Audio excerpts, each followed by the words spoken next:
வாரத்துல என்னங்க 2 நாள் என்ன வாரமெல்லாம் சாப்பிடலாங்க. அந்த அளவுக்கு ருசியா இருக்குங்க.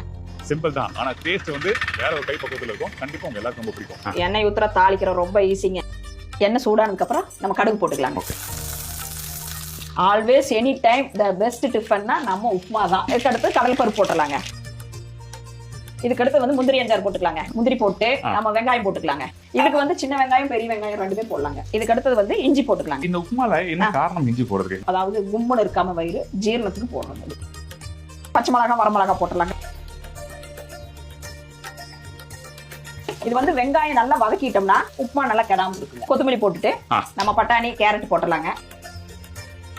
உப்பு கொஞ்சம் போட்டுடலாங்க. ஒரே ஒரு தக்காளி, சின்ன தக்காளி. இப்போ தக்காளி நல்லா வதக்கிடுவோங்க. இப்போ பாருங்க நல்லா கேரட் பட்டாணி எல்லாம் நல்லா வதங்கிடுச்சு. இப்போ வந்து அடுத்து தண்ணி ஊத்திக்கலாம். உப்பு போட்டுடலாம், கொதிக்கிட்டுங்க. அதுக்குள்ள நான் ஊச்சாச்சு. அடுத்தது ரவை போட்டுடலாம். இப்போ வந்து அடுப்பு வந்து ஹைலியே வச்சிருந்து ஒரு 2-3 நிமிஷம் கழிச்சு அடுப்பை வந்து கம்மியா வச்சுக்கலாம். இப்போ பாருங்க மூடி போட்டு ஒரு 2-3 நிமிஷம் ஆயிடுச்சு. இப்போ பார்க்கலாம், திறந்து பார்க்கலாம். இப்ப பாருங்க ஆவி வருது, சின்ன சின்ன பபிள்ஸ் வந்து இருக்குது. இப்ப வந்து பாதி அளவு வெந்துருச்சுக்கிறாங்க. இப்ப வந்து நெய் ஊத்தி மறுபடியும் நல்லா மூடி போட்டு வச்சுட்டா நல்லா பஞ்சாட்டா வெந்து உதிரியா வரும். நெய் ஊத்தி ஒரு 5 நிமிஷம் மூடி போட்டு மூடி வச்சுட்டோம். இப்ப நல்லா வெந்திருக்குங்க. திறக்கும் போதே வாசம் கப கபன்னு வரும். சாப்பிட்டு அல்டிமேட்டா இருக்குங்க.